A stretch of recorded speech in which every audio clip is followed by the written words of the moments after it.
Let's not waste a second. This is the only ExpressVPN tutorial you'll ever need. I'll cover desktop and mobile apps, browser extensions, plus all the main settings and features. Make sure to use the timestamps to jump to the relevant section that you need. Buckle up and let's go.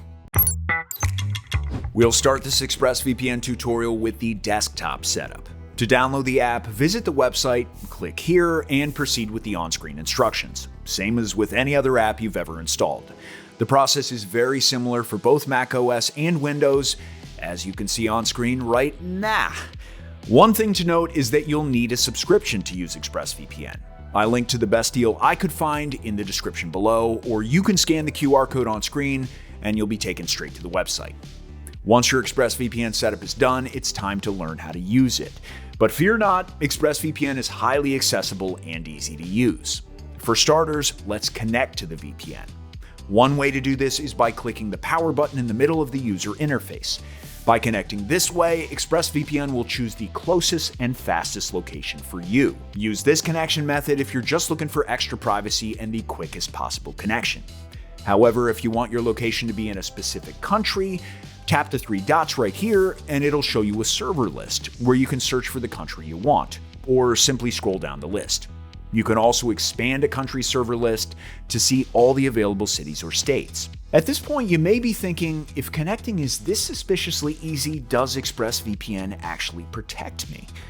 A quick and simple explanation is that while connecting to a VPN looks like just a simple click of a button, a lot is being processed below the surface. Your internet traffic is being hidden by encryption protocols that make it look like a bunch of gibberish for anyone snooping around, and that includes your internet service provider. In ExpressVPN's case, the provider uses top-of-the-line encryption, so it's safe to say that you're well protected. Another crucial aspect I want to quickly highlight is ExpressVPN servers. The provider uses only RAM-based servers, meaning that any data on them is wiped with every reboot. And ExpressVPN further ensures maximum privacy for its users with its no logs policy, with the provider vowing to never save any browsing data or any other types of data. Now, all of that stuff's already impressive, but on top of all that, the company also allows frequent independent audits of their tech by one of the top auditing firms to provide maximum transparency too. With the security part finished, let's jump straight into how to use ExpressVPN, and specifically its settings and features. To navigate there, click on the three dots right here, and a separate window will pop up with all the different options. The first tab we see is General, where you'll find some important settings. One of the key ones is Network Lock. This acts as a kill switch in case your VPN disconnects unexpectedly. I recommend leaving it on because it helps prevent IP leaks, which is especially important if you're doing something like torrenting. Another useful feature here is split tunneling. This lets you choose which apps use the VPN connection and which don't. For example, I can set it so that only my browser runs through the VPN, letting me stream shows that are only available in other countries, while everything else on my device runs normally. And that's especially handy for apps like Steam that sometimes block VPN usage. With split tunneling, I can run both simultaneously. Moving on to the account section, this is where basic information regarding your account, like your subscription, is displayed. Honestly, you won't spend much time here, so let's move on. Next up is Advanced Protection. Here you can decide if you want to block trackers, ads, malicious websites, and even adult websites. I recommend checking all these on. For me personally, the ad blocker is the highlight. All ads disappeared pretty much completely, so kudos to ExpressVPN here. Threat Manager is another great tool for privacy. It prevents all apps and websites on your device from communicating with third parties known to track activity or engage in malicious behavior. Remember the protocols we discussed earlier? Well, you can find them here in the Protocols tab. I recommend playing around with these, as your internet performance may change depending on which protocol you use.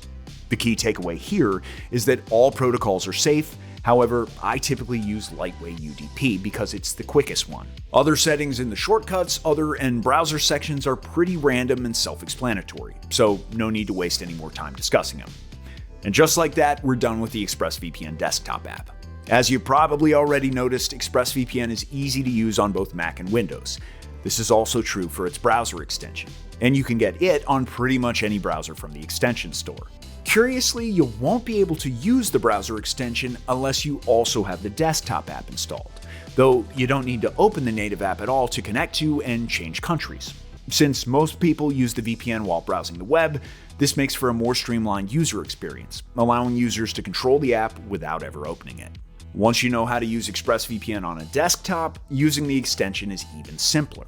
You can switch locations by opening the extension, like so, and scrolling down. Additionally, I recommend enabling these two settings in privacy and security settings.